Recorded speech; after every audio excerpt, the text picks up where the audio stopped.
Hello students, welcome to Chapter 14 in Lifespan Development. This is on family contexts. So this is a topic that we've talked about a lot of times in the course, we've touched on it, but this will really dive in a lot more depth onto family dynamics and how that affects development across the lifespan. So to begin, a review of some of these theories. So here we have Bronfenbrenner's bioecological systems theory, or meta theory, and this basic idea that there are a bunch of systems around us that affect our development over time is also what Lerner's developmental contextual model is pointing out. So here we still see like culture, society, community. This model's, like this specific visual representation, is really meant to focus on some of these more specific relationships. So looking at Bronfenbrenner's, we see the microsystem is around the individual. So it's the place that the person lives, it's the people they interact with on a daily or weekly basis.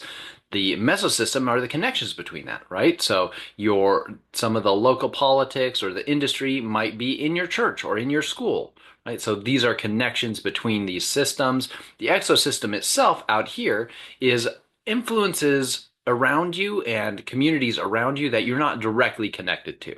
So you may not see your neighbors every week, but they might affect you, right? So you might not be accessing social services all of the time, but what they're doing also affects you, just not as directly.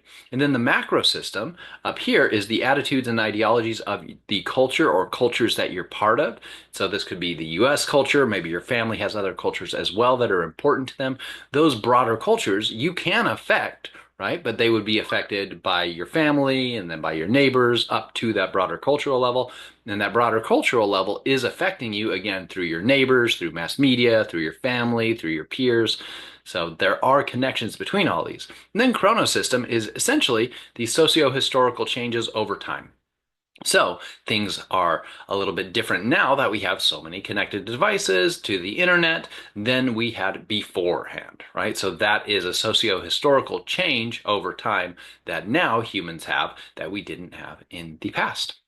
So going back to Lerner's developmental contextual model, so here we can see inside of these systems, we have a little more focus on, say, the individual, their parents' marriage, the social network that maybe the child and the parents are involved with, but there's also things like school network.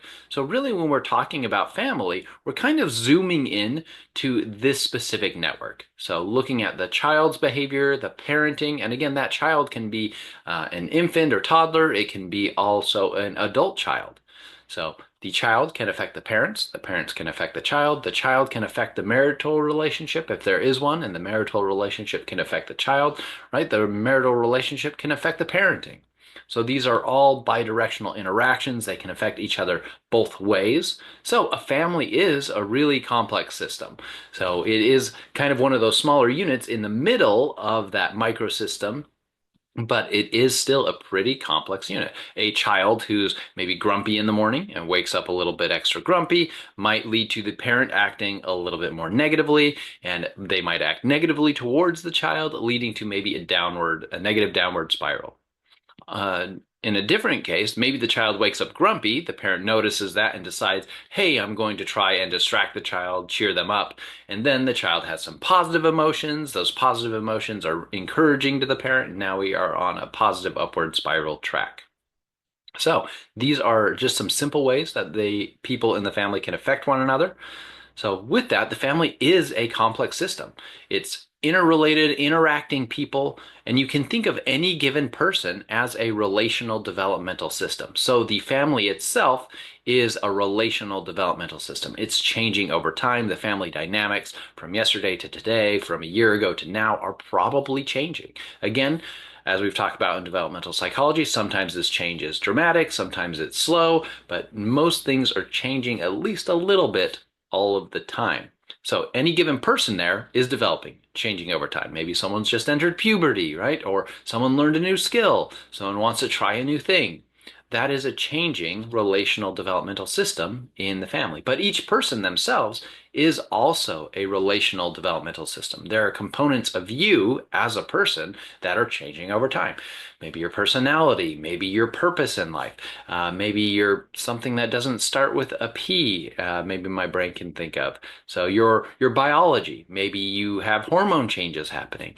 Maybe your jobs and the things that you're doing around, the peers that you're influenced by and interacting with are changing. So you, as an individual, you are a system of a lot of components that is developing or changing over time, and you are relating with both those components and the world around you. So you are a relational developmental system under this definition. The family itself is another relational developmental system, and all of them are interacting with one another. So another way to look at this is as bidirectional interaction, so that double-sided arrow. So the child can affect the parent can also affect the child can affect the marriage relationship. So essentially any relational developmental system, any family, any person, any school system can affect any other relational developmental system both ways. And they can affect the other settings that they are part of, which might be relational developmental systems as well. So, another couple terms for this that you might see in some of the book or papers that you read is also reciprocal socialization. So, socialization going both ways. That's another word for bidirectional socialization. Also, transactional socialization is getting at the same idea. So, these are all words or phrases or terms that really get at we're affecting others, others are affecting us. All right, now that we have a little bit of that review, hopefully this is not seeming new to you. We've talked about this kind of concept since the beginning of the class. So hopefully these examples make it a lot more clear. And when you see these kinds of models, you're like, oh, yep, I get that. I understand what's going on. Especially if you're going on to be working with families or working with people, understanding that they're part of systems is really important in thinking about all the ways that we can support and help them, prevent problems, look at risk factors. It's all really helpful to think of them as within systems. So with this, families in with children and infants, oftentimes that parent is the primary socialization for the child, or like the primary caregiver is a primary socializer, doing a lot of the socialization. Man, I'm tripping up on that word a lot today. So with that, the child temperament can determine how the parent acts and vice versa. So other things that are very common in early childhood and infancy is childproofing the house, providing entertainment for infants, talking with the child, as we've talked in language development. That's one of the best things to do is communicating and talking. Another big thing is to work on scaffolding the child's skills. So as they're growing up, what they're interested in, helping provide them more challenges and support in doing that. And the child will also change the parents. The parents will develop new skills as they do these kinds of things. I know I'm relearning some math that I forgot from middle school now that my oldest child is going through middle school math. So with this, don't forget the social, cultural, and historical changes that affect these family processes. So those are the big circles in the models that we just looked at, but they are important to the family context. A couple different examples that your book gives. There is a big increase in Central and South American immigration to the US. So there's a lot of families that might have come from different cultural backgrounds as your neighbors. It might even be you that has ancestry from Central or South America. Also, Asian immigrant migration to the US has increased as well.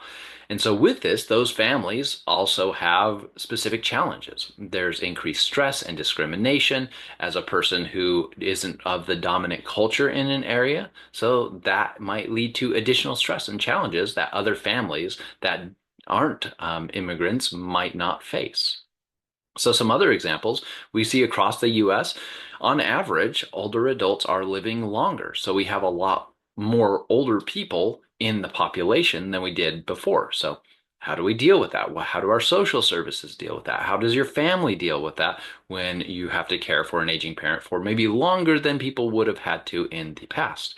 There's a lot more people moving to urban or suburban areas. So, like suburban sprawl, you might have heard that term. A lot of people are moving into areas where there's a lot of houses and things like that. And that changes the dynamics between neighbors and contexts and works and schools. So these are things that also are bigger, broader social change or historical and cultural change, but also affects the family at an individual level. So all of these can affect it. Another one that I think I already mentioned earlier is having internet and connected devices.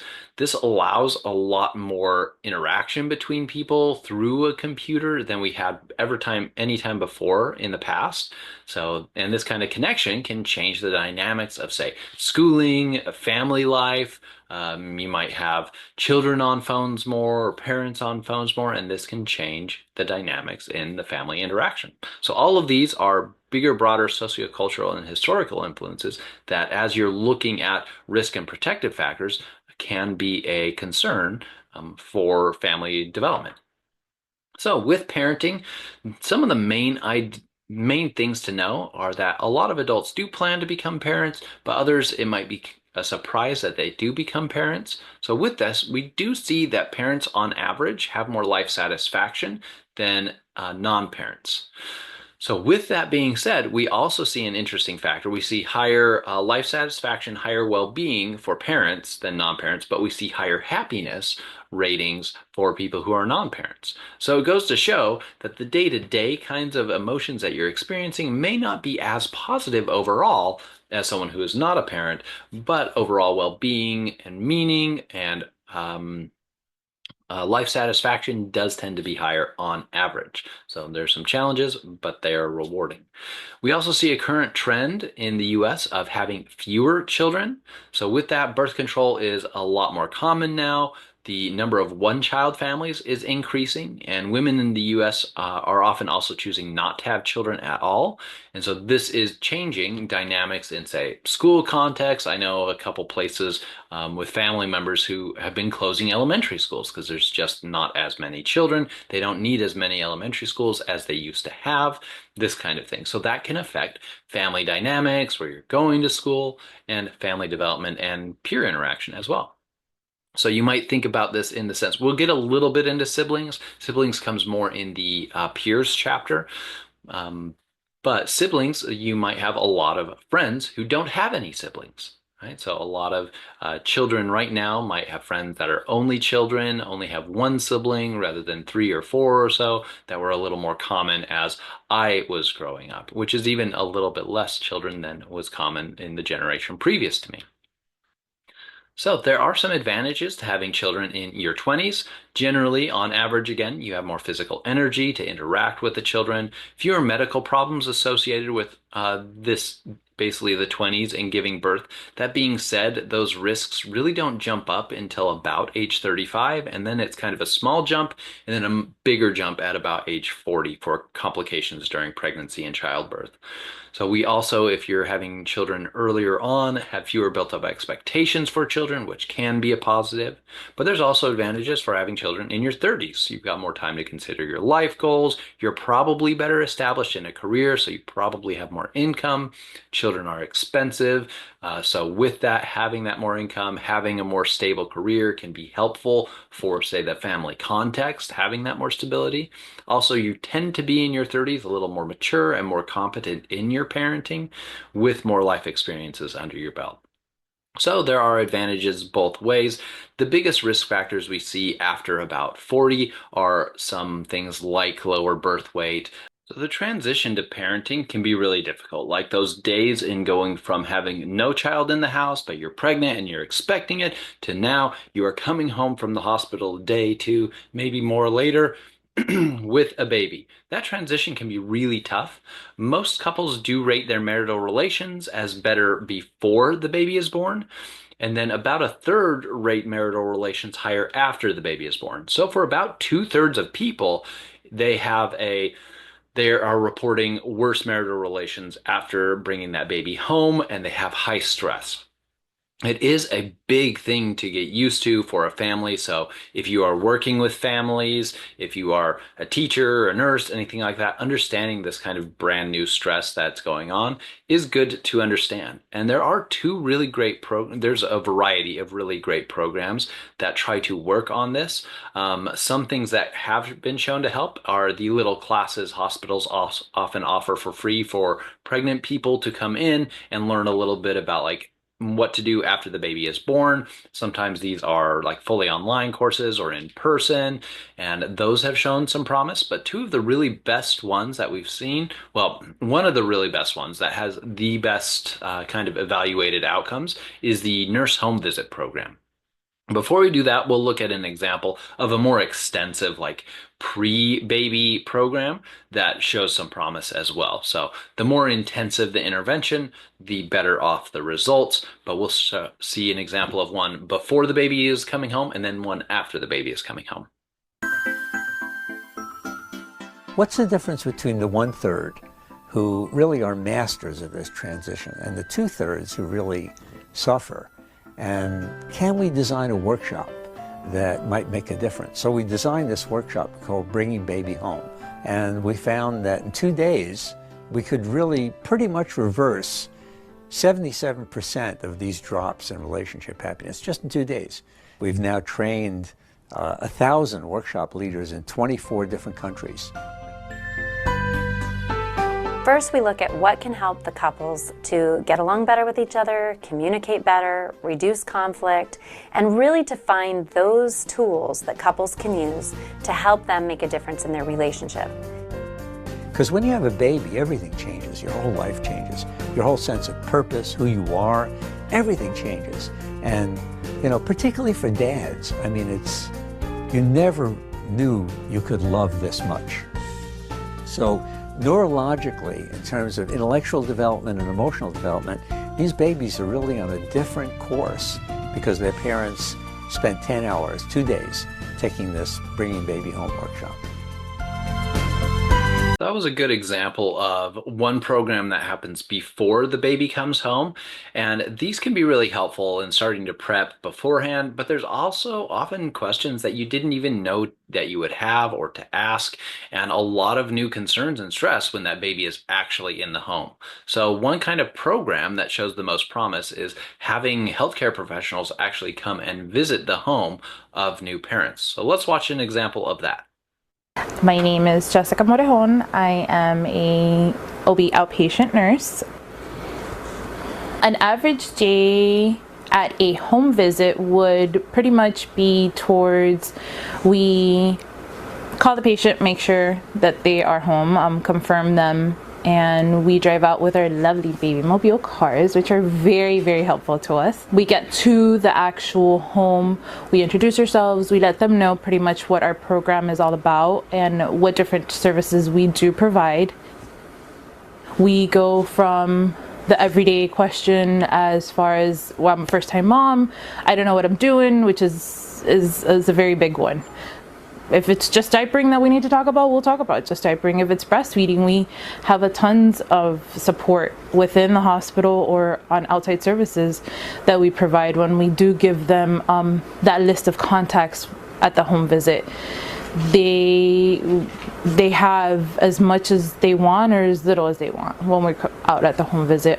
We do have hands-on with the baby. We will do anything from weights to head circumferences to umbilical cord checks. We do follow-up care with the circumcisions if we need to be speaking to pediatricians regarding anything that we find that may not be within range, or if we have anything that we feel like we should be bringing up, we go ahead and we do that. It's a pretty nice package being able to have that done at a home visit.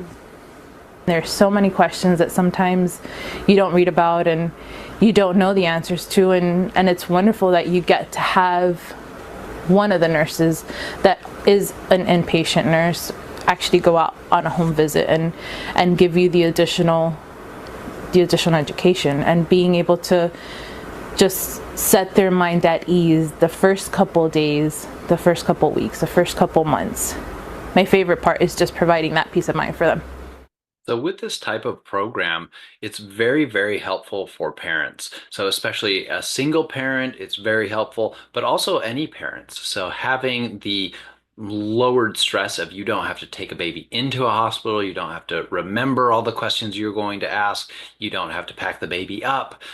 Someone is coming to your home in your own setting, so you already feel more comfortable. They can, one, see things that might be amiss that you might need to point out as a nurse. So maybe this needs to be baby proofed or something like that, right? So that can help. Also, having them in your own space can give you a lot more support. So it depends on the kind of program. Lots of hospitals do this, not all of them do. It is expensive. You have to like pay for those nurses to go out and do this kind of thing.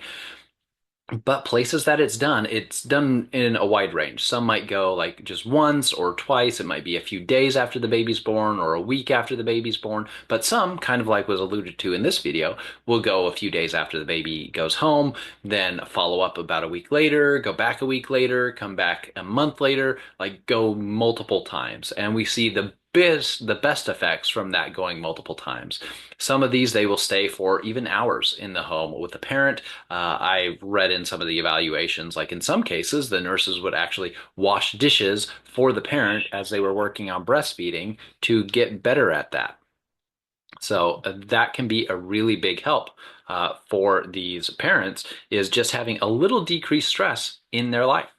So thinking about parenting after the baby comes home, we move on to how do we parent now that there is a baby in the house and as it grows into a child and an adolescent.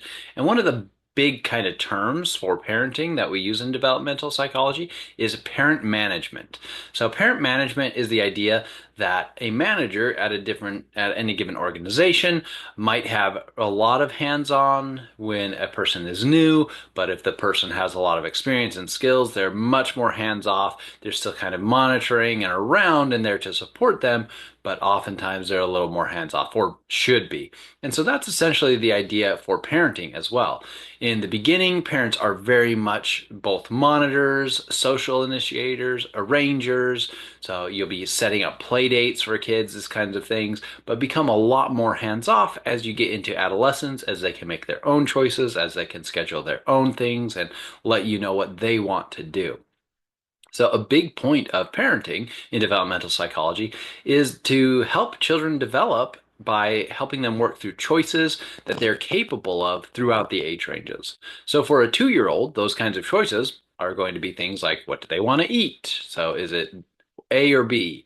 Or it could be something like, do you want to wear this set of pants or this set of pants? So depending on the ability of the kids, how much freedom and autonomy you've given them, they might be better at this, or they might need like some more specific choices to choose from. But the basic idea is to move from that point where you're managing all those things as a parent to the parent not managing all those things. And so this is again something, as someone working with parents, working with families, to encourage parents to do, to enable their children to make choices that they can make, that they can reasonably make. If they try to have a kid do something that they end up not being able to reasonably do, well, then pull back, have a little more hands-on in that kind of specific situation. So for toddlers, oftentimes this is things like corrective feedback and discipline. This is guiding and helping understand proper behaviors. So you might be making a toddler use a coat when it's cold outside and letting them know this is why it's a proper behavior to wear a coat when it's cold outside. So again, you are having warmth in these kind of situations, explaining these things. In childhood, you're oftentimes relegating or regulating the kinds of things that the child does. So you're driving them to clubs, buying them sports equipment, setting up play dates, buying specific hobby supplies. So with this, there should be back and forth with that child. What are they trying to do and explore these sorts of things? And then obviously based on things like budget.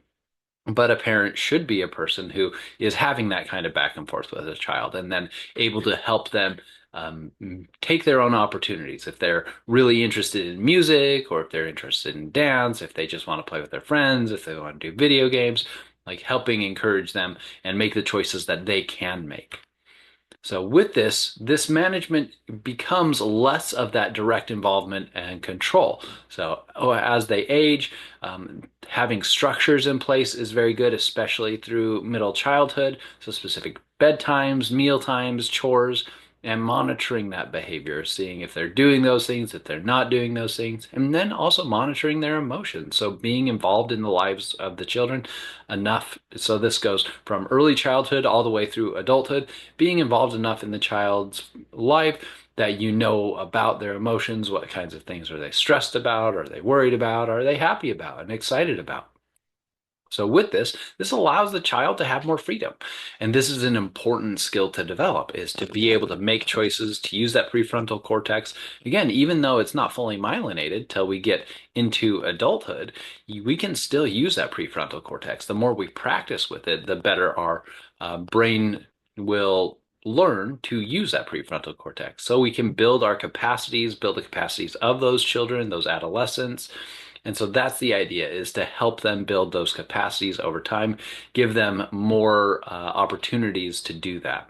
So, and with this, we often see this in late childhood and especially adolescence. Late children are a lot more capable than their parents perceive them to be. So late childhood being something like 9, 10, 11, 12 kind of range.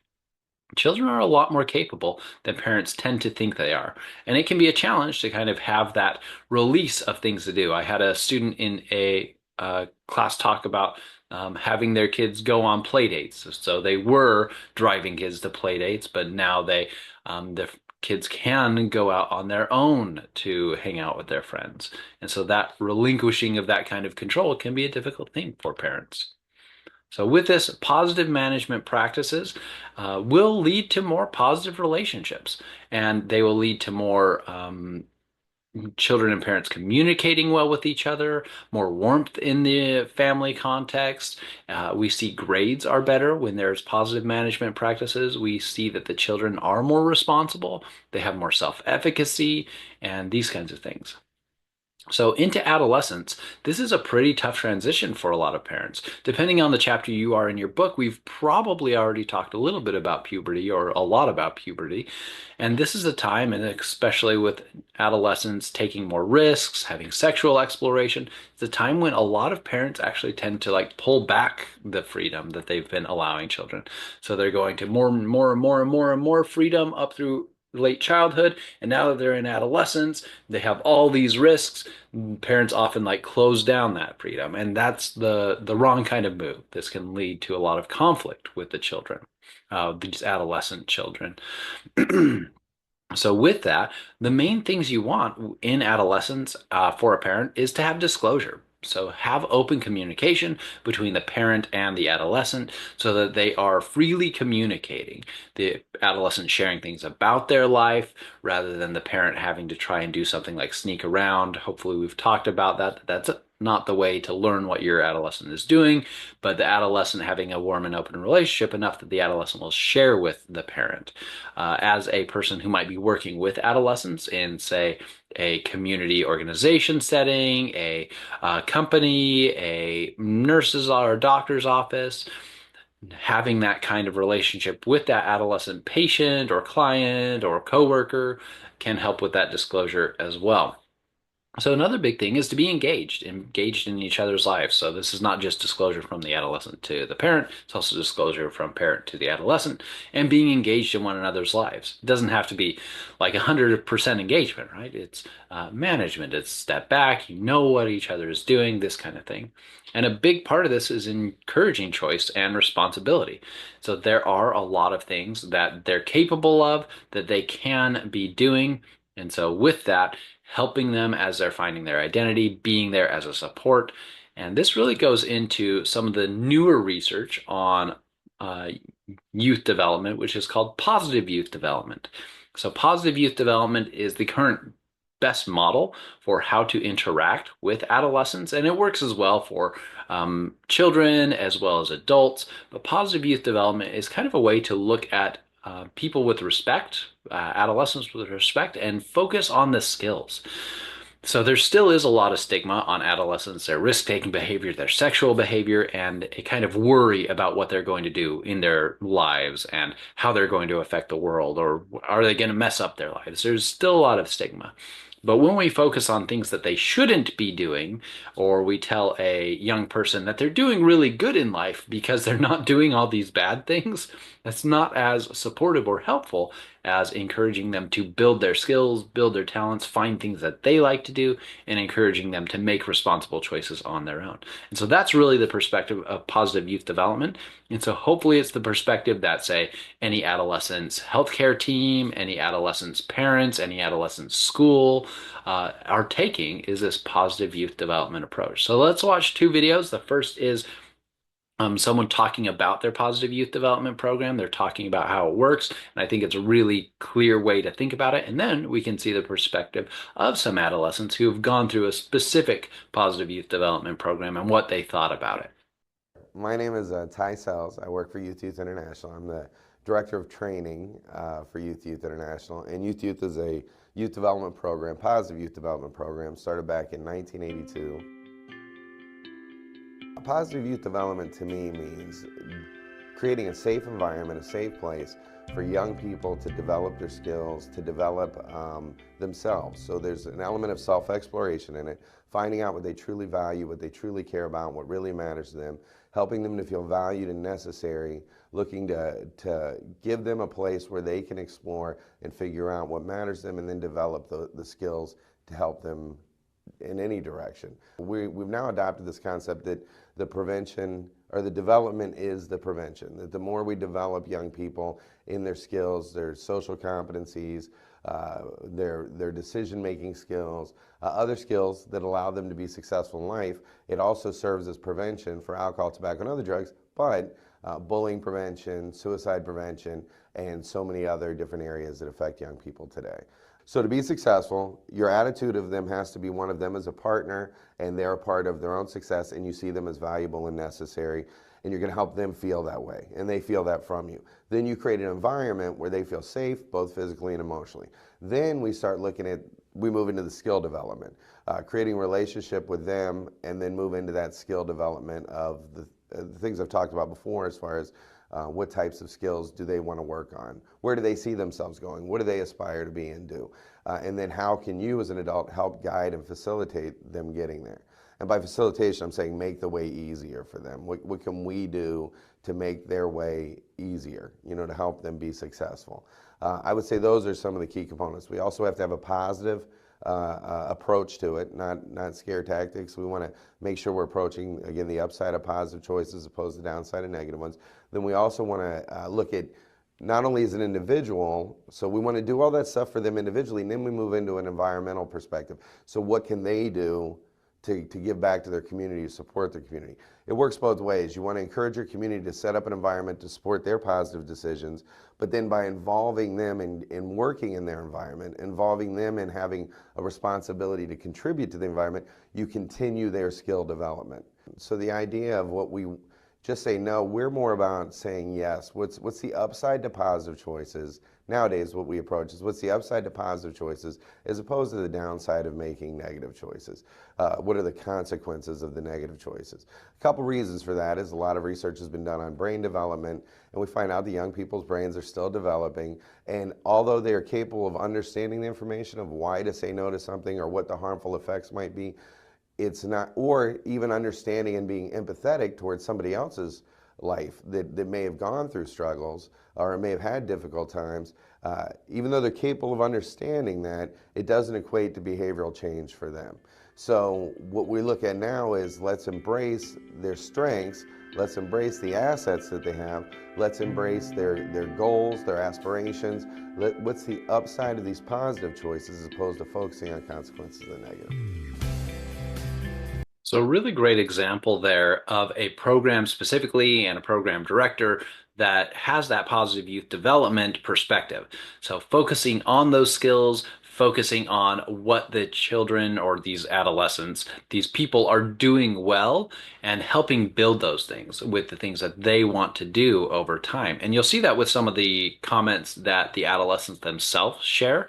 One that really sticks out to me that if I forget to point it out is they talk about how they have goals and they should work to reach those, rather than a lot of times they're kind of given goals or expectations in, say, middle school or high school, like you've got to do X, Y, and Z, versus, hey, what are the things that you want to do? And then how can we support you in doing that? So it's a little bit of a shift of perspective than some people might have. And it really is treating these people with respect because they're people, right? An adolescent is a person, they're a developing person, they're growing, they're a relational developmental system, and they are changing over time. And there are specific things that we can do to build an environment to support that and help them do things that they want to do. And a big thing with positive youth development research is when we compare the new programs that use this positive youth development approach, it was alluded to in that video, but they work better to decrease some of the problem behaviors we used to focus on. So a lot of research used to focus on how can we stop XYZ problem behavior, the things that we don't want to happen to the young people. But what we see is that these positive youth development programs, even if they're not focused on that problem behavior, oftentimes they're not. They're focused on building positive skills, that we also see those problem behaviors decrease more than other programs previously that looked at just, hey, let's teach you how not to do bad thing. All right, let's watch this example from these students that went through a positive youth development program. It's a pretty specific one. This one they're doing like a kind of art program, but there's more to it than that. So let's see how they experienced it, what they felt like going through it. I think it's really important to hear their own voices in this. I have a lot of passion. We all have a lot of passion. The youth have a voice and the youth go through stuff.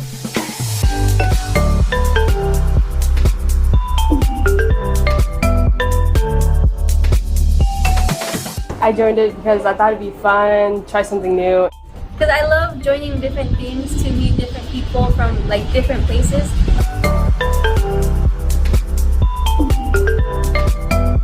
We had time to free write, going through my emotions and writing. My internship, I wanted to do human resourcing, so they connected me to City Hall, and that's how I ended up getting my job there. The good bond I have with Mr. Harper. This has helped me know that I have goals and I need to complete those goals. I really liked the camaraderie that you get when you do a show. Being able to connect with them no matter the age, no matter how short or tall they were, and no matter our backgrounds.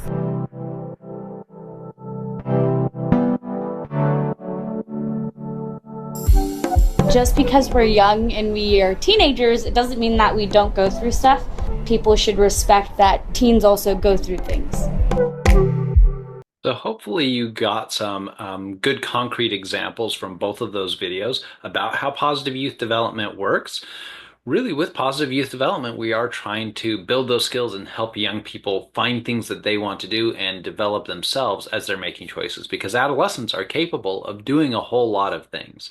So they're capable of almost all the same things that adults are capable of. And so giving them the opportunities to do those kinds of things is very helpful for them.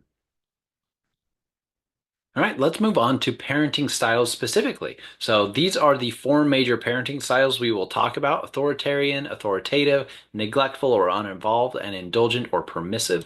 And really the best way to think about these are on 2 specific dimensions. One is warmth and responsiveness. So you might also say like love is in here too. So high love, high warmth, high responsiveness. Low love, low warmth, low responsiveness. And then here, strictingness or demandingness. So how many rules do you have? A lot of rules, high demands, low control, low demands over here. So all of these parenting styles kind of fall in those areas. So the first one that we'll talk about is authoritarian. And do be sure, this is one thing that at least I get confused with, or did when I was first learning about it, is authoritative and authoritarian are very similar words, but they are very different parenting styles, even though they start with the same, what's that called? A stem word, the base word that builds both of them. But an authoritarian parent is here at the bottom right. So it is high in demands and rules and control, but low in warmth or love and responsiveness. So it's a very restrictive and punitive parenting style. Oftentimes, a lot of firm controls or limits on the children. So a lot of rules, a lot of like standards in the household, and very little interchange between the child and parent. So you wouldn't be having back and forth. You wouldn't say be making changes to rules. A very strict kind of my way or the highway. So you might think my way or the highway, you'll do it my way or else. And what we see from this kind of parenting style is children are often more unhappy, more fearful, more anxious. They have more externalizing problems, which we may not have defined in the class, but externalizing problems are basically problems that an outside observer would notice. So something like being aggressive, acting out, skipping school, those would be externalizing problems. Internalizing problems are things that are kind of going on inside the person. So an internalizing problem would be something like depression or anxiety. You might see signs of it, but you're not actually seeing like the aggressive behavior as an externalizing problem. The anxiety would be an internalizing problem. But yeah, authoritarian parenting, high in demands, high in rules, very low in warmth, very little, if any, back and forth at all. So this is different from authoritative. So now we're up here in the top right. We've got high demands still, but we're very high in love and responsiveness. So these kind of parents kind of do the things that we've been talking about. So authoritative parents encourage independence in both children and adolescents. They do have limits and controls. So you'd probably have, say, curfews in this kind of household. But there is also back and forth. There is warmth. If you have that curfew and there's a big dance this weekend or your friend's having a party, your parent would be, an authoritative parent would be much more willing to like sit down and talk about, well, why do you think curfew should be pushed back? And then make a decision. Okay, we'll change it for this weekend, but then it's back to normal kind of thing. And there would be the opportunity for that kind of warmth back and forth. And if children are doing things or struggling with things, a lot more engagement and involvement and management in that child's life. So this would lead to extensive discussions, which can also lead to more disclosure from adolescents, children as well.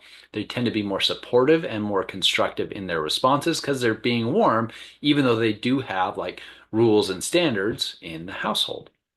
So with this, we also often see these children are more cheerful, self-reliant, have more self-control, are less stressed, and have more pro-social behavior than other children. They also tend to be more cooperative. So all these are really good things. This tends to be, I do have a question on a later slide about which one's the best. This one tends to be the best. So neglectful and uninvolved parenting is in the opposite direction of authoritative. It's low in both warmth and responsiveness and low in control. So these children don't have any rules in the household, but they are also not getting a lot of interaction from parents. The parent may be physically absent or just uninvolved emotionally. So these parents are uninvolved with the child's life. They don't really interact with the child very much. We see that these children are often more socially incompetent. They have poorer self-control, low self-esteem. They tend to be more immature or seen as more immature from their peers. They have more truancy and delinquency problems. So this is because they don't really have any rules or standards in their home to practice with. They also don't have these social interactions because they don't have a lot of responsiveness and warmth and back and forth with their parents. And that in early childhood through middle childhood is a lot of where we get our social competence, our practice with interacting with people socially. So they've not had that, and it can be a tough thing. The last parenting style we'll talk about is permissive or indulgent parenting. So it's up here in the top left. Very high in responsiveness, very high in love and warmth, but very low in control. So here you have very highly involved parents. They're really into the children's lives, but they place very few demands or controls on the children. They kind of let the children do whatever they want. And with that being said, they often try to be like best friends of the children. And in this kind of case, children rarely learn respect for other people. They have trouble controlling their behavior.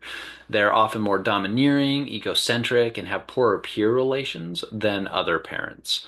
And so with this one tends to, while it has that warmth, those kind of standards and rules and expectations can be very helpful in learning those things going on through life. So the best parenting style is the authoritative, but the context is important here. We have also seen other positives from authoritarian parenting styles in Black families that can lead to more positive outcomes as well. This might be because of institutional racism that exists, meaning it's hard for Black people to get ahead or even get an equal footing in the cultural context and the cities that they live in. So having a little more strict follow the rules exactly as I say might be a little more helpful for them long term because of the systems that we've set up around, is one of the ideas around why that might be. Another is that we see in the culture of the Arab world, we see a lot of patriarchal and authoritarian families there, but we still do see often positive interactions with children and children having less risk factors than we see here in the US. Also, when white researchers started looking at Asian American parents, because again, a lot of this research started back when we were still in psychology, really only looking at kind of like white families. So when we looked at Asian American parents, had the question, where do we put them? Are they authoritarian? Are they authoritative? So we see they've got lots of strict rules, maybe more strict than you would expect in the neighbor's white family. But is this actually an example of authoritative parenting? Because they're doing that from a place of warmth and they have a back and forth. They're doing this and having a very strict path for their child to take. And so it does show some of the weaknesses of this simple like 4-box structure. So parenting styles are a lot more malleable and fluid than I've kind of been describing here. We'll come back to this quiz in a second. But with this, these parenting styles don't capture all of the important pieces of reciprocal socialization. They don't really capture the different aspects of cultural context.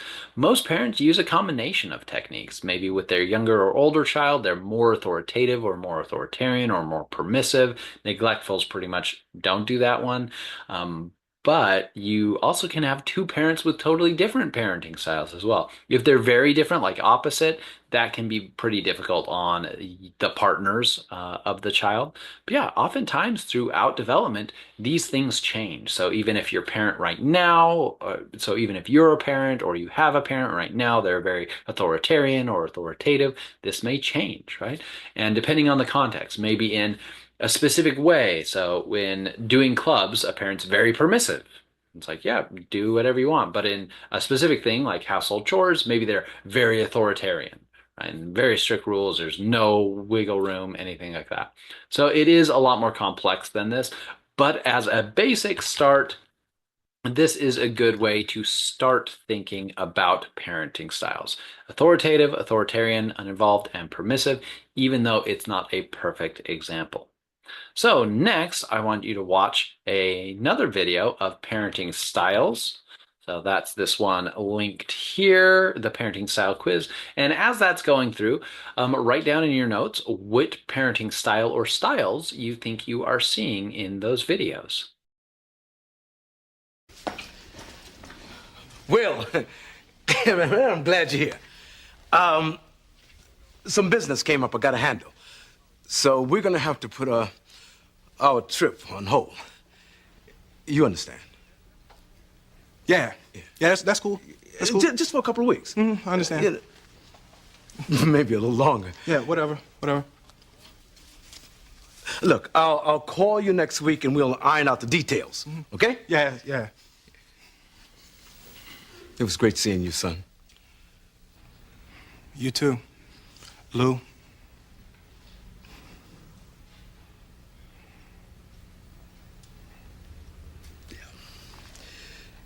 Yeah,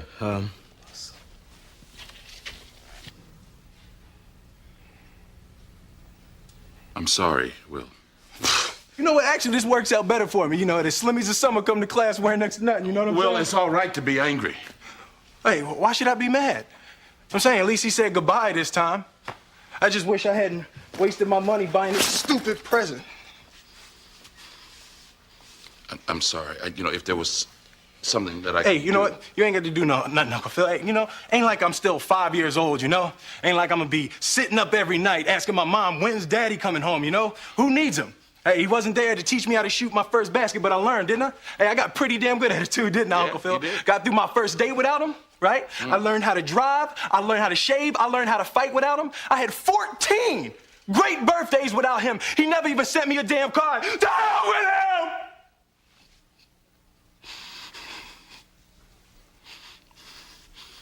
him! I ain't need him then and I don't need him now. Will. Now, you know what, Uncle Phil? I'm gonna get through college without him. I'm gonna get a great job without him. I'm gonna marry me a beautiful honey, and I'm gonna have me a whole bunch of kids. I'm gonna be a better father than he ever was. And I sure as hell don't need him for that, because ain't a damn thing he could ever teach me about how to love my kids.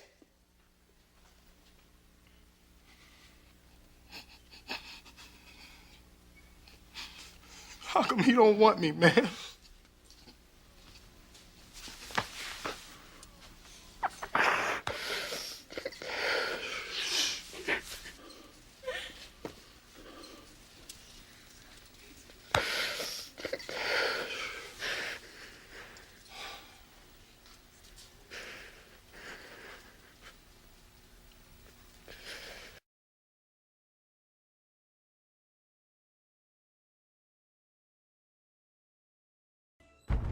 I'm the princess. I'm the example. I've got duties, responsibilities, expectations. My whole life is planned out. Preparing for the day I become, well, my mother. She's in charge of every single day of my life.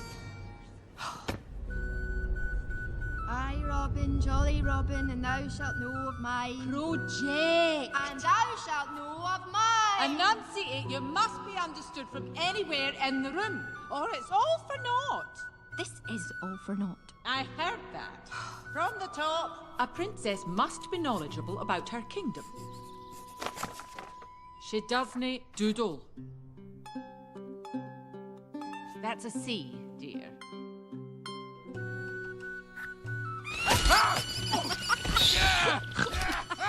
A princess does not chortle. Doesn't stuff her gob. Rises early. Is compassionate. Patient. Cautious. Clean. And above all, a princess strives for, well, perfection. But everyone's...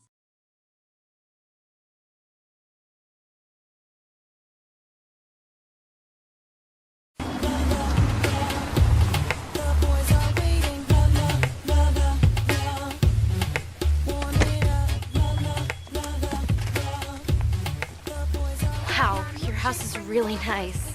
I know, right? I'm home. Hey, Kylie. Hey. Hey, how are my best girlfriends? Hey, Mrs. George. This is Katie. Hello, sweetheart. Hi. Welcome to our home. Just want you to know, if you need anything, don't be shy, okay? There are no rules in this house. I'm not like a regular mom. I'm a cool mom. Right, Regina? Please stop talking. Okay. I'm gonna make you girls a hump day treat. This is your room? It was my parents' room, but I made them trade me. You guys, happy hour is from 4 to 6.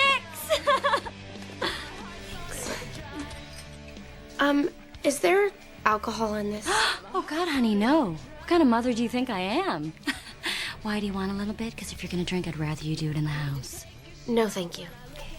So, you guys, what is the 411? What has everybody been up to? What is the hot gossip? Tell me everything. What are you guys listening to? What's the cool jams? Mom, could you go fix your hair? Okay. You girls keep me young. Oh, I love you so much. So now that you've watched those videos, what kind of parenting styles did you see there? I think with the first example there, Will Smith there has a biological father who's definitely uninvolved. Not there as part of his life, so definitely uninvolved parenting, very passive, very absent, like physically, emotionally absent. That's very clear. The other father figure in there is Uncle Phil. If you've not seen the show, You don't know a lot about Uncle Phil from this situation. In just this interaction, Phil is very high in warmth, and there's no demands being placed in this kind of situation. Uncle Phil is just there to support Will in this kind of situation. So acting in just, if this is all you ever saw of Uncle Phil, you might think that possibly he's a permissive parent. So very high in warmth, you don't see any kind of demandingness or control. But if you watch the show in general, you can tell that there are demands placed on Will. There are expectations in a household, this kind of thing. So he's a good example of an authoritative parent. But again, from just this clip, I could definitely see how you could pick out both either permissive or authoritative, because really all we see here is that warmth and responsiveness and discussion with Will. So the second example, we have Merida, who is a princess. So it's pretty fitting for maybe a ruler of a country to be an authoritarian parent. So a lot of high demands, no back and forth. You just have to be perfect. This is just what princesses do, not showing warmth or really concern or care for the things that Merida wants to do. And a big part of that movie, if you watch the whole thing, is that I mean, spoiler alert for the movie if you haven't seen it. It's a pretty good one.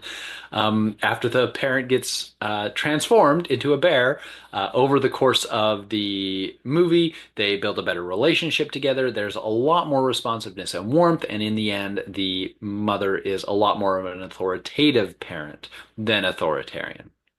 So another good example. And then the last one is probably the easiest to guess. Clearly permissive parenting, trying to be the cool mom, obviously trying to be the best friend of the kids. And we can also see some of the things from the writing of the show and from the characters. So the daughter Regina is clearly having some of those things that we talked about from a permissive parenting style. So I'll pull that up really quickly.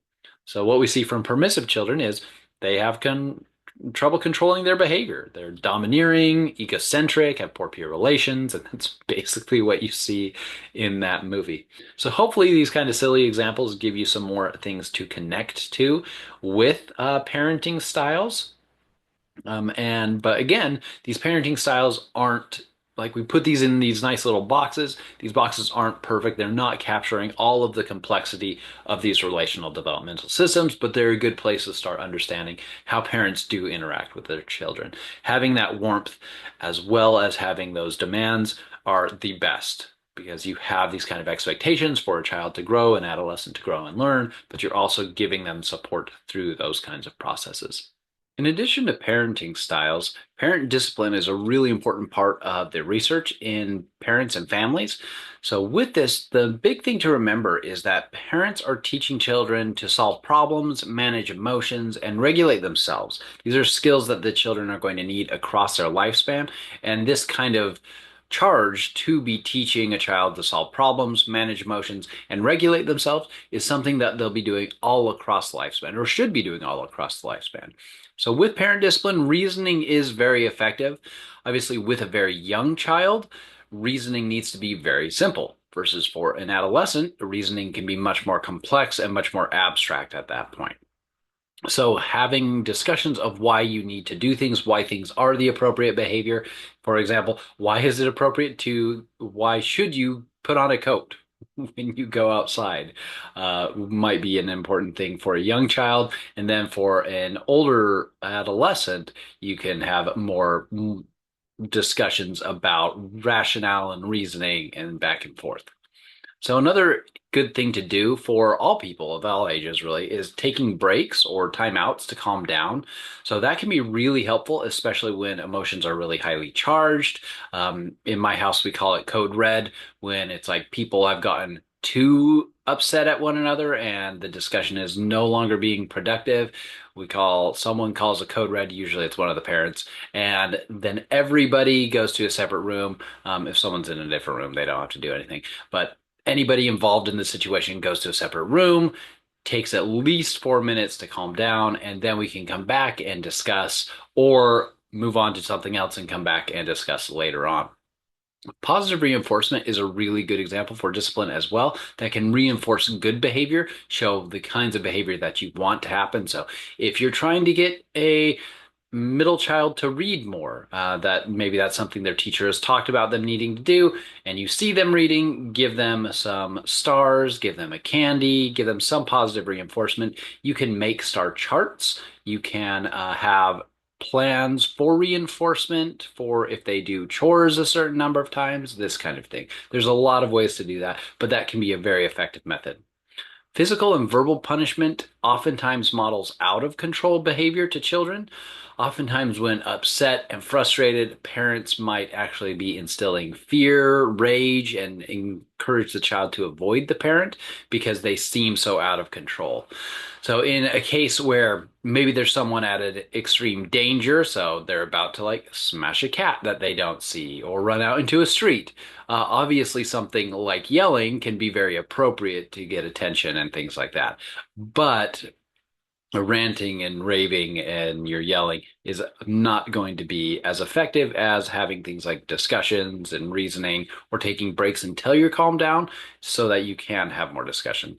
Generally, punishment is not as constructive as reinforcement as well. It doesn't tell children how they are supposed to be behaving, doesn't help encourage that proper behavior. If you're just saying, no, don't do that, it's more helpful to give what you're expecting to do.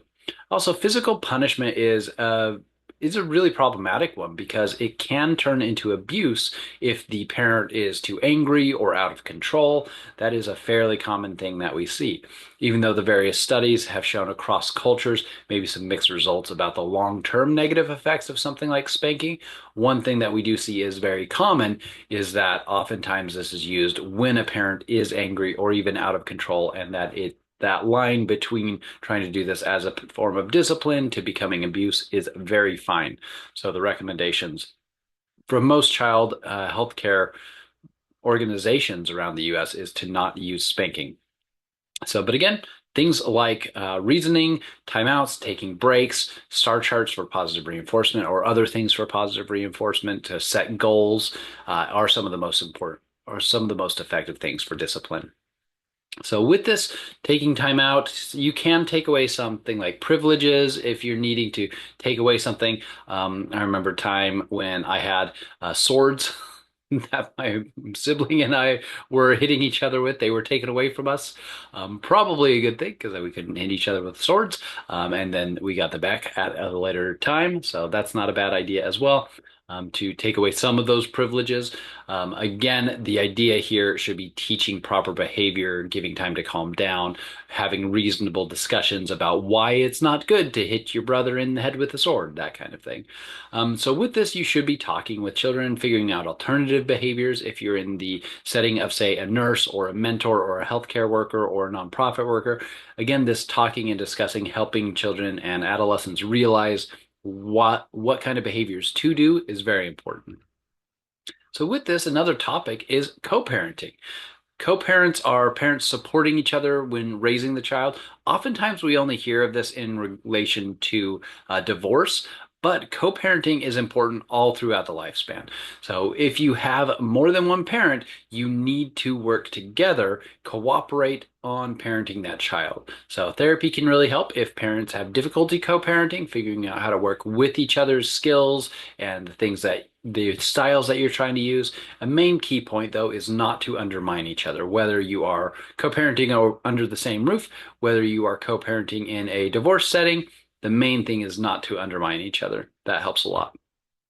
So with this, let's talk about parent to and adolescent relationships, and then we'll get into parent and emerging adult relationships, because these are changing pretty dramatically. Like we've mentioned, adolescents do want more autonomy, more responsibility, and this is a hard thing for parents to adjust to. They've been pretty used to being a more hands-on involved manager in these children's lives, but now that they're an adolescent, the parents need to do a lot more to relinquish control in areas. Again, the adolescent might not be capable of making all the decisions that they want or all the choices that they want, but they should be enabled and even supported in making the decisions that they can make. So with this is very important based on the individual, the culture. So based on the timing, you might give more responsibility or less responsibility at any given time. Oftentimes we see in the US, boys are given more independence earlier on than girls are, but with this, just paying attention to the needs of the individual child rather than specifically something like gender is relevant. So, and in this kind of case, even though the parents are taking a step back and giving the child more responsibility, this parent-child relationship is still very important. You want to keep that discussion open, that disclosure open. You want to have open conversations.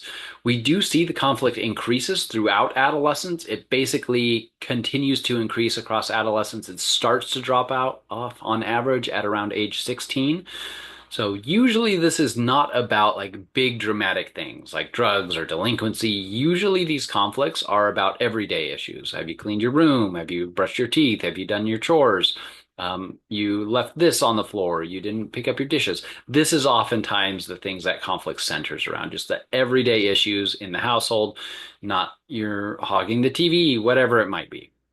So it's usually, these conflicts are usually not about big things, but obviously they could be. But most of the conflicts are around these just everyday things. And these do start to decrease, usually on average around age 16. And a lot of this also comes from the adolescent as they're developing their own identity, realizing that their parents aren't an ideal parent. So this might be very obvious earlier on or not, but oftentimes adolescents are in a time when they're thinking more abstractly. They might have, oftentimes adolescents on average hold pretty idealistic ideas about the world in general, the people around them.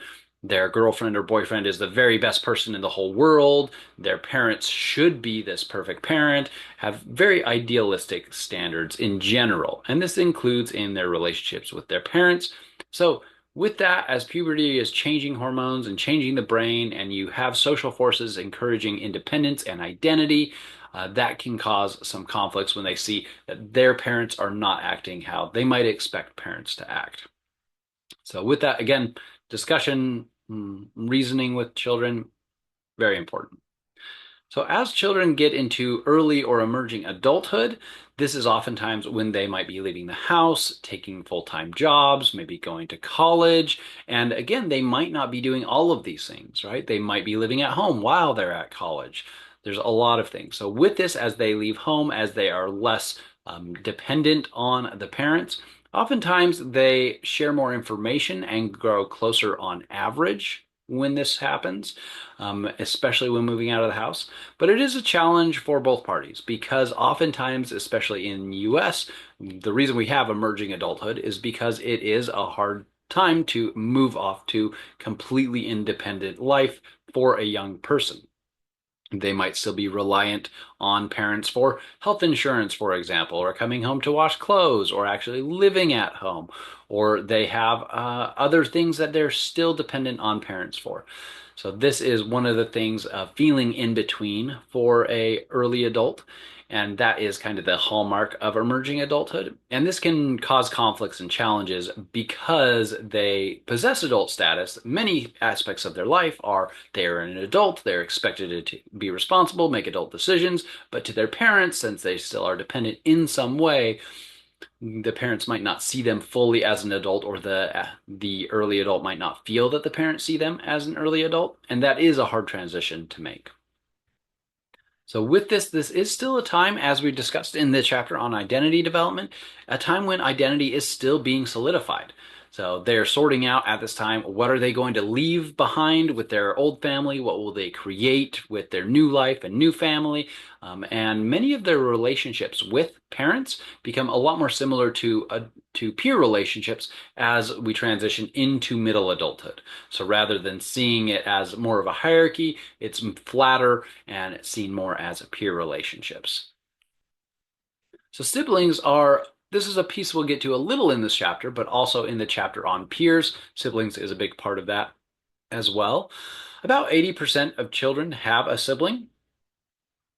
And 2-year-olds and 4-year-olds have a conflict on average. So between about the ages of 2 and 4, if you have siblings around that age, there's a conflict about every 10 minutes on average, which is a lot. This does decline as they age, but usually these are simple things like they stole my crayon or they're looking at me, these kinds of things. So with that, it is important to help teach them social skills, help them initiate play, except when others don't want to play, because right, sometimes siblings will not want to play with one another, and how to deal with that anger or disappointment that stems from that, how to deal with the excitement, how to be respectful to people around them. These are big things that having a sibling can help to develop. So siblings share, teach, compromise, communicate, and support each other as well, even outside of the monitoring eye of parents. So do parents favor one child over another? On average, yes.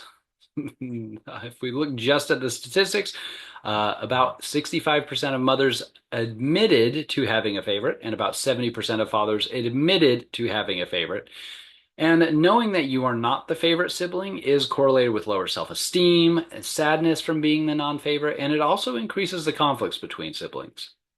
So maybe you'd be lucky enough to have a setup kind of like my family, where one of my children is my favorite and my other child is my wife's favorite. So hopefully we're evening that out. Although as they've aged, it's become there's a lot less favoritism across the board and a lot more equal favoritism here in this household. So with this, there are a lot of important aspects of sibling relationships that are different specifically from some peer relationships. The emotional quality of the relationship is one, and oftentimes siblings will express intense emotions towards each other. This can be love, this can also be anger.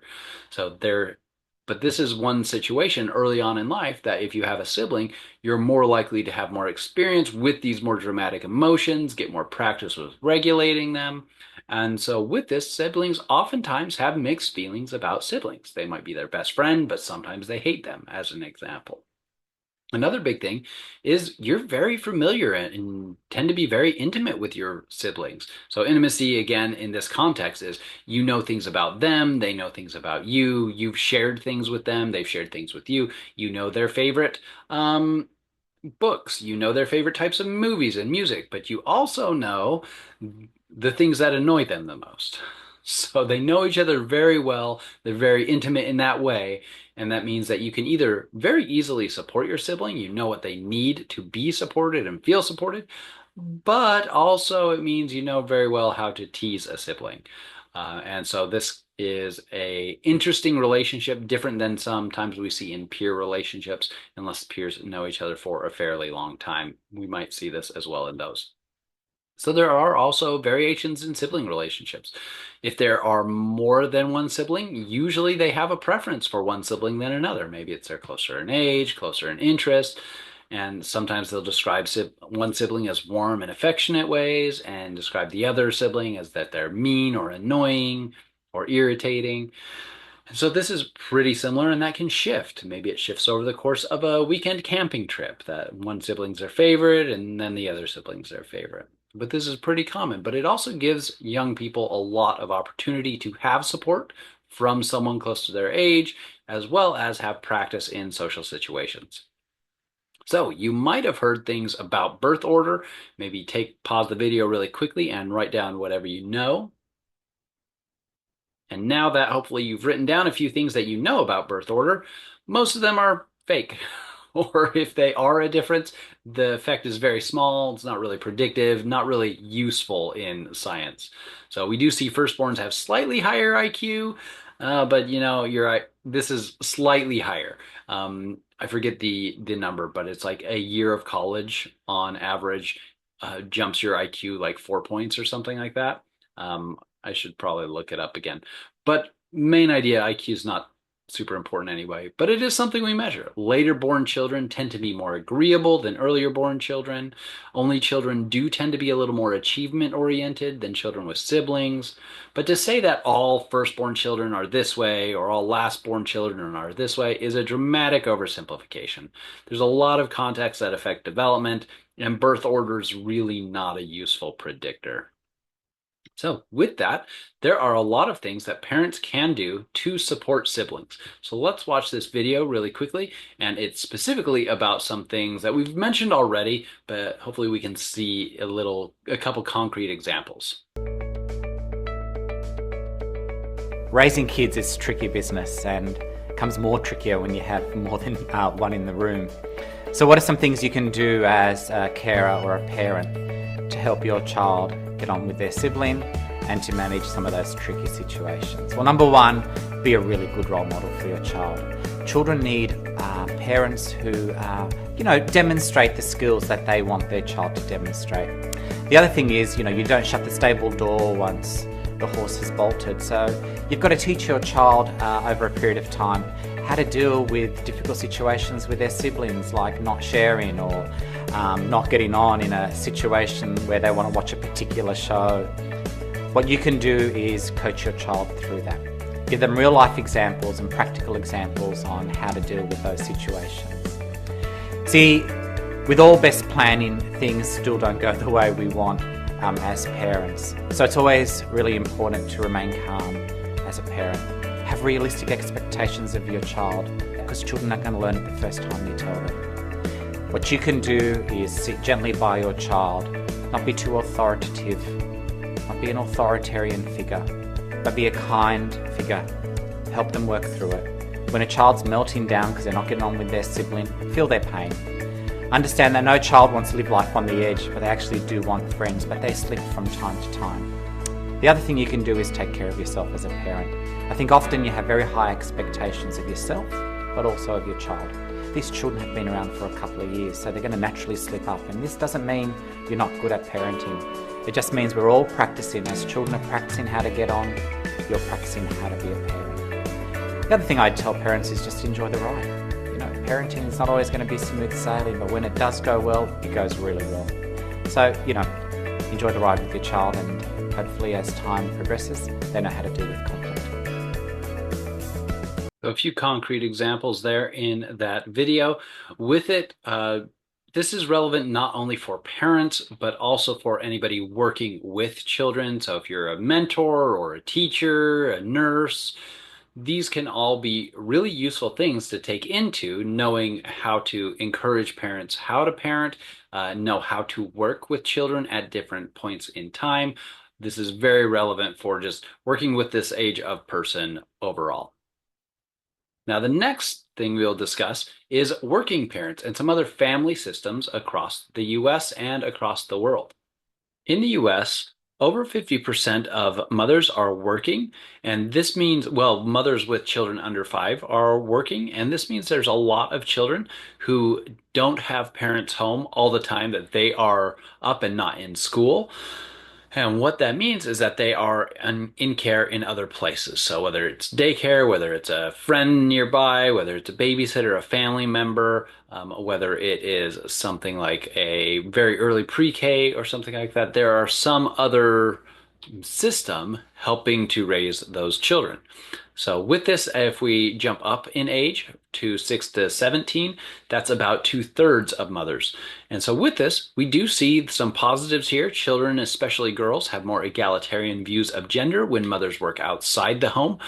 But we also see that it takes time away from the children in home too, so that they're not always getting direct interaction with the parents. And in the US, that can sometimes lead to risk factors and challenges. If we see other cultures, oftentimes in most other cultures across the world, there are actually extended families living together or living closer to one another, and we don't see as many risk factors because maybe there are uncles and aunts who are working different shifts who are able to watch the children, whether they're living under the same roof or like down the street from each other. That's far more common around the rest of the world and is very helpful. So working parents can be a positive or negative force on children. It's really the work setting that's the most important. So poor working conditions often leads to more irritable life at home and less engagement with the kids. If you're too tired that you cannot play with the kids, if you're too busy, you can't play with the kids. These kinds of things can have a negative impact, but the work context can have a positive impact. Obviously, adding to the financial status of the home, that can be very helpful. So with this, thinking about family systems, about 40% of children born to married parents will experience divorce over their childhood. So children of divorced families do show poorer adjustment in a lot of different ways. Most divorces they go through, the more divorces they go through as well, so if they've been through one divorce and now they're through a second divorce, they will tend to have more serious risk factors. So academic problems, externalizing problems, so those things that an outside observer could see, like aggression or fights or skipping school.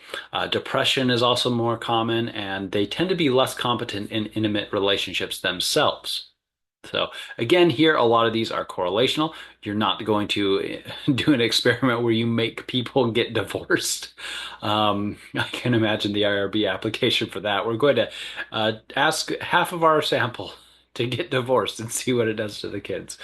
That would be not approved by the IRB. So with this, the majority of children who go through divorce don't have serious problems. And it does seem like most of these problems stem from the marital conflict, and especially early on in divorce processes, there's tends to be higher marital conflict. So if you compare these children who have gone through a divorce to children who are in a home also with high marital conflict, the high marital conflict seems like the biggest actual causal factor here, rather than the divorce itself. So if there is marital conflict, but they're not splitting up, there's still risk factors there that you see. So most problems in that divorce seem to come from those initial stages of active conflict. So some things to do for children, if you're, say, a friend or family member are going through a divorce, or a nurse or doctor and you know the family is going through a divorce, this is a big risk to healthy attachments, especially if there's a lot of conflict at home. It can demonstrate to the child that there's not a safe and secure place there in the family, which might have been their assumption their entire life, which can be really tough. So with that, it can be really important to try and keep those kinds of stages of conflict away from the child, to try and not be yelling and fighting, not undermining each other.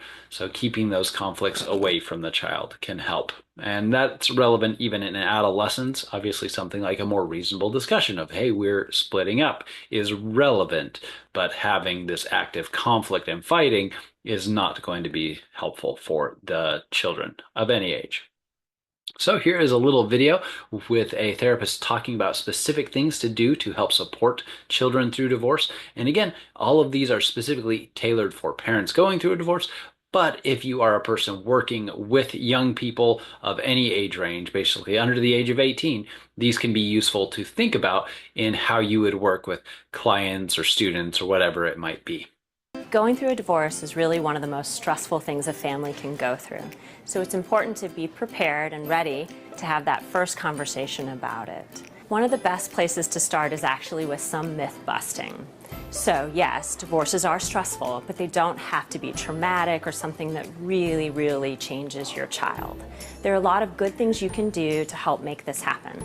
The biggest one, bar none, is to actually decrease the kind of conflict between you and the separating spouse. So anytime you're going to talk to the kids, it's important that you two have had a conversation ahead of time. I recognize divorce is really different, how conflicted they are, but if you're looking to make a commitment to your kids' mental health and emotional health across the board, the best one is to lower conflict.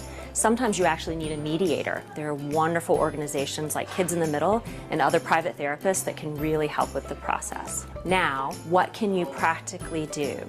The first thing is, if there are going to be two houses, make them as similar as possible in terms of rules, consequences, and expectations. Sitting down for a family meeting about how to do this is really important. The other thing that may be kind of a surprise is actually how their stuff is going to get back and forth between places. There are a lot of comforting things for smaller kids that really need to transport blankets, stuffed animals, and then even for older kids there can be aspects of technology and things that we don't duplicate but need to be a part of the transitions. It also really helps for them to see you two communicating. So if there are big family decisions, you can make sure they know that you talked about it ahead of time and that you're presenting a united front. One of the really hard ones I hear is that you are going through emotions too. So it's important that you have places where you talk about your feelings without any editing. so that when you get to your kids, you can actually give positive messages. Now, there are always reasons for the divorce on both sides, and it's important that you are honest but age appropriate. So for instance, saying something like we grew apart or we were no longer in love, no longer able to parent together can be a much more neutral way of discussing it. Then say more conflicted versions, including betrayals and other things for friends and family. It really is important that they have a chance to get to know both parents individually and not feel like things are colored. I've seen a lot of times when actually negative feedback went back on the parent who did it and not the spouse that they were frustrated with. Your kids are going to grow up and figure out lots of different complex things as they do, and it's important that they feel they can talk to you. If you're always one side of the argument or saying negative things, it's very likely you'll shut your kid down for the complex things they want to discuss with you. How they feel about new people in the family, how they're doing with the transitions. Another common pattern is that they can take care of each other as siblings. So if they have siblings going back and forth between the houses, it matters that you still get solo time with each of them so they have a chance to process it. I feel really strongly that therapy can be a huge support, even in non-conflicted divorces. It can be really helpful to have a conversation with kids about the two different kinds of love in your life. One thing that helps is to talk about romantic love as something that happens between two people who get married, but it can change over time, and that this should be contrasted with the kind of love you have for your kids, which is something that doesn't change, and that they can be reassured that you will stay a part of their lives and love them throughout it. Lots of things we talked about in that video, just reiterated a couple other things specifically discussed. So divorce can be an advantageous thing, especially if unhappy marriages erode well-being of children. So one thing that the book kind of talks about is when should a couple get divorced? And essentially it's any time that the relationship is eroding the well-being of children. So obviously if there's something like abuse in the home, well, obviously that is eroding the well-being of children. So these are very reasonable and relevant reasons to have a divorce. With that being said, the book does make the point that sometimes diminished resources and increased risk after divorce can be added on to by inept parenting and cause it to have actually been better to stay in an unhappy marriage. But again, that is a very individual decision. That's variables that are up to the context in the various settings. And so it's not a big, broad, always divorce or never divorce. It is very individual. So when looking at the well-being of the children, if there's something that is going to harm the well-being of those children, that would be a very relevant time for divorce. So with this, adolescent adjustment is improved when parents have harmonious relationships throughout the divorce, as well as co-parenting after that as well. Adolescents do see that and are picking up on that. They often do, as we've talked about in this chapter, have those idealized versions of their parents. So oftentimes another thing that we see in this kind of family system is that custodial mothers experience a much more dramatic loss of their income on average than custodial fathers. Mothers losing about a fourth to a half of their pre-divorce income, and custodial fathers only losing about 1/10. So with this is often also accompanied by increased workloads for the mother, high rates of job instability because you're now taking care of the children on your own oftentimes, and so you might have to run and go take care of the kids when you're supposed to be on shift. So oftentimes this also leads to parents moving to areas with worse schools that are cheaper, less expensive. So these other contextual factors can lead to other challenges in the family. So after divorce, another key part here is harmonious parenting. So the relationship with the parents, obviously they're not together anymore, but the more that they both use authoritative parenting, they try to be consistent across the household, will lead to more positive outcomes. Some individual factors of the children are relevant too. So personality, temperament, and the child's adjustment do play a role in how they take in the information throughout this whole process. And then more responsible children we see do have fewer problems overall after divorce. So another type of family system we see a lot is step families. So with this, we see half of children that went through a divorce will have a step parent within 4 years of parental separation. So a lot of children who go through divorce will have new step parents, new step siblings within 4 years of that separation. So on average, children do tend to have better relationships with their custodial parent than their step parents. And so this is another context, another thing to add to these family systems that can lead to challenges or benefits.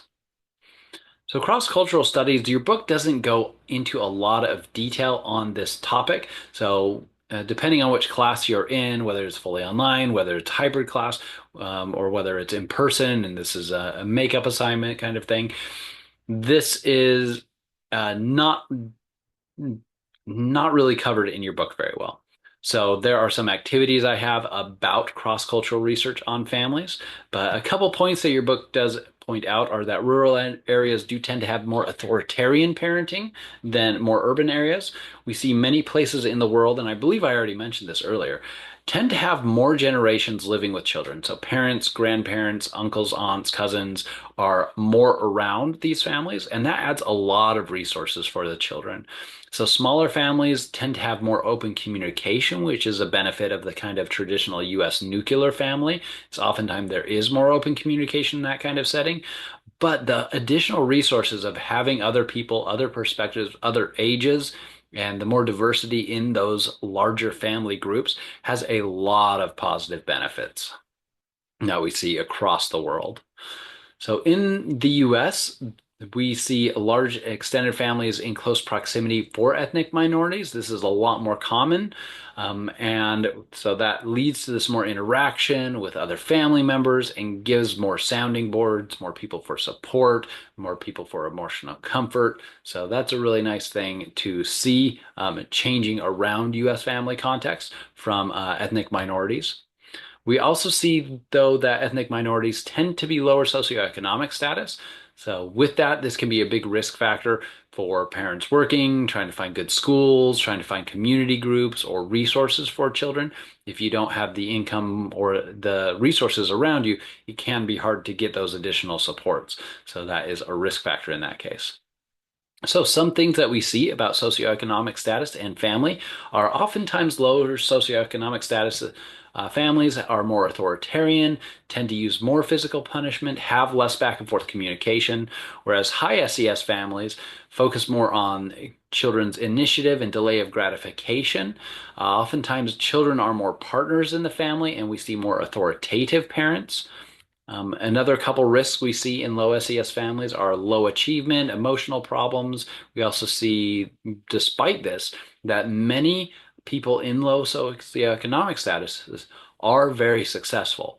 So oftentimes being successful in school, being successful in career requires multiple members of the family to make sacrifices, to put in money to support one of the kids in the family, to spend extra time to support a kid in the family, to really focus on the well-being of those individuals because they have to make up those resources when they don't have that kind of income to solve those problems.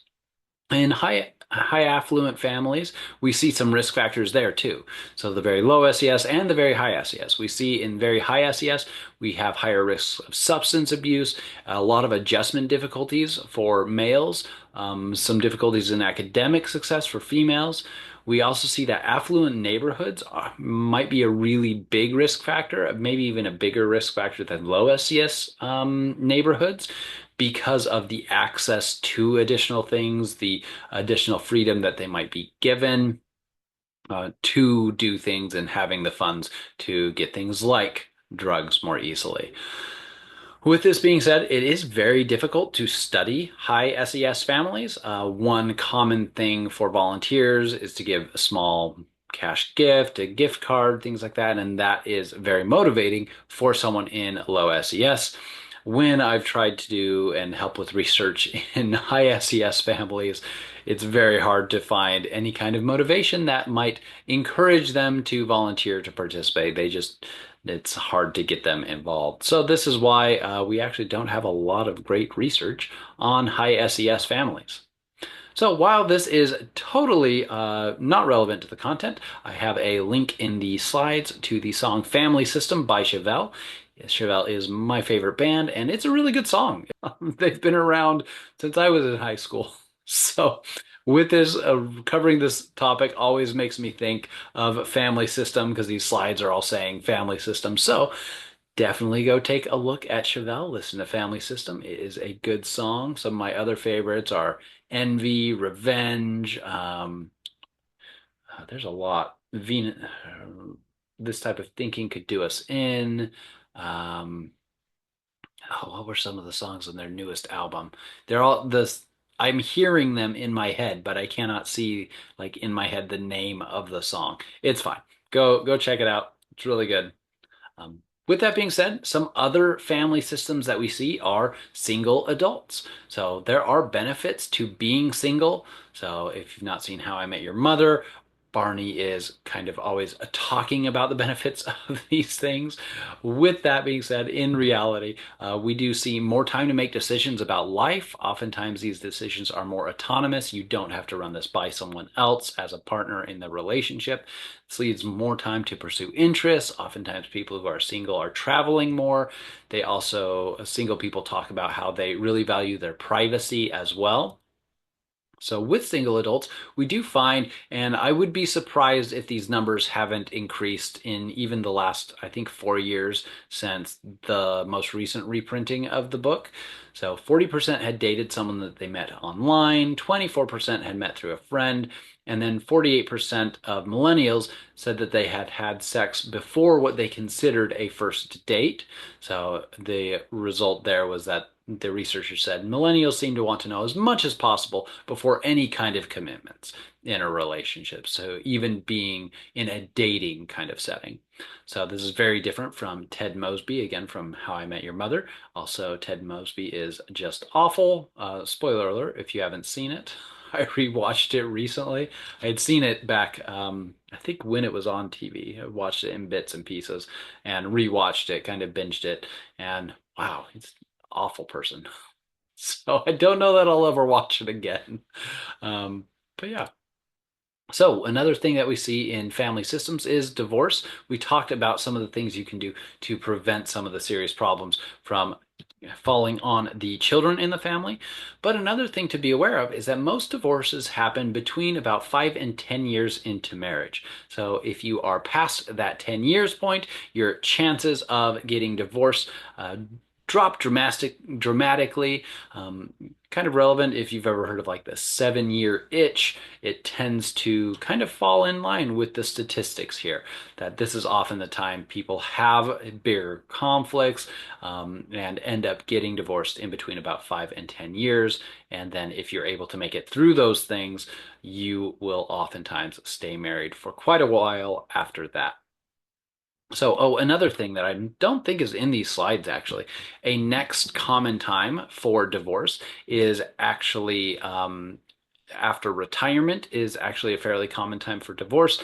After children leave the house is also tends to be a fairly common time for divorce, but not as dramatic as this kind of spike. So a lot of adults give a lot of reasons for divorce. Some of these can be put together. Some of these might be just one reason: growing apart, arguments, a lack of respect, being unfaithful or adultery, getting married too young, domestic violence, having different religious affiliations, changing religious affiliations, having divorced parents is another thing that is a high risk factor here too. And so with this, as anybody going through divorce, think about it in the term of the kind of positives that you can come out the other end with. So think of a divorce as a chance to grow, personally develop, make positive changes, and build new positive relationships than you had before. Because for a lot of people who go through a divorce, they have a pretty long time for a lot of them trusting someone else in a romantic relationship, even if that's something that they want. So with that, especially soon after the divorce, one common thing is making dramatic changes in life. So make those initial decisions carefully. If you're a doctor, a mentor, a friend, a person who is working with someone who's going through a divorce, anything that you can do is to help them make decisions carefully immediately after, because some of these choices and changes can last a lifetime, can have lifetime impacts. Focus more on the future instead of the past. Think about your goals, what you want to do, and then use the strengths and resources that you have to cope and build over the lifespan. We also have a little bit of research here in the book on LGBTQ plus adults, and the big takeaway findings here are that oftentimes LGBTQ relationships are very similar to heterosexual relationships in terms of both satisfaction and conflict. We do see some differences. We see like gender roles, like masculine or feminine roles, are relatively uncommon for LGBTQ people. We also see many of these people are creating families with children. And with that, we often see them taking more responsibility to be sharing that time equally with the children than we do with heterosexual couples.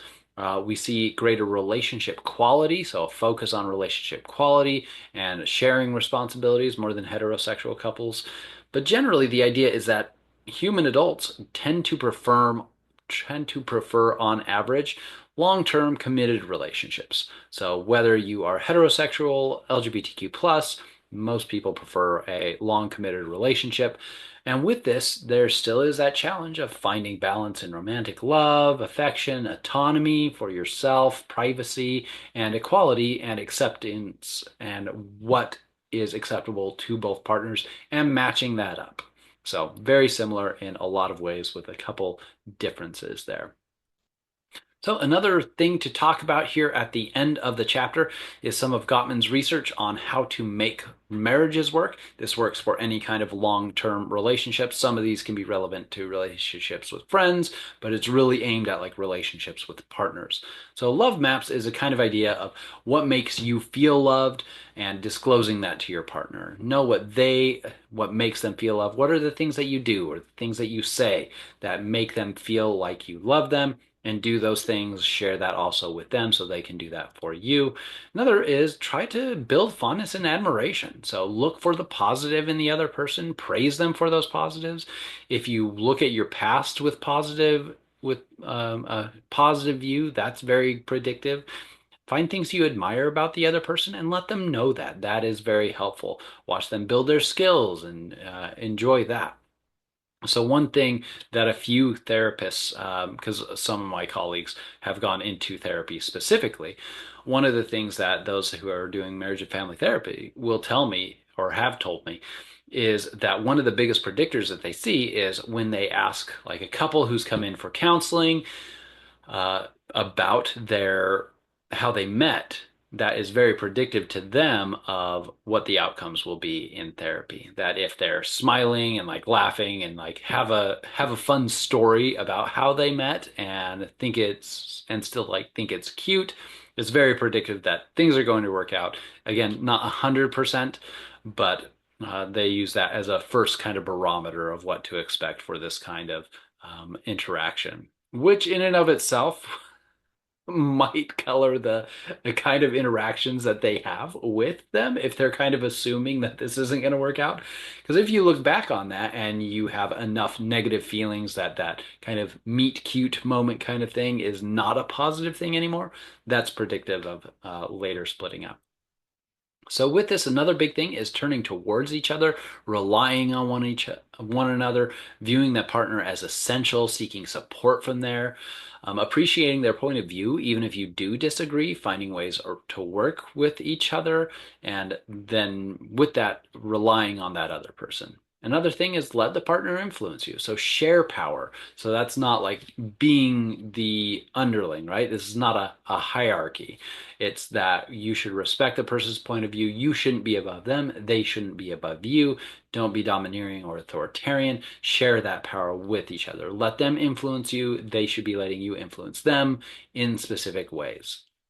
Another is create shared meaning. So this can be done in dates and with events that happen to you and things in your life. So even something negative can be seen as something positive because it can bring you closer together. Something fun that you do together can create shared meaning. So talk with each other respectfully, find things that you both care about and love. Maybe try to find if you like the things that they like and love the things that they're they find meaningful, even if you didn't beforehand. So share your goal with the partner and help them work towards their goals, and they should be helping you work towards yours, and make meaning together, even in those hard times as well as good times. Again, some big challenge that you both face and make it through can build a lot of meaning, especially if you have future goals and things that you want to do together and stay together. So hopefully that gives you some good ideas for relationships overall, family. There's a lot of little things we touched on very quickly because there is a lot of research on family context. So we spend a lot of time on parenting and a little bit on other aspects of families, but hopefully you got a little bit of a taste of what developmental psychologists do and look into for families and family contexts across the lifespan. So as a reminder, always double check your syllabus about what the next chapter is that you will be reading so that you are on track.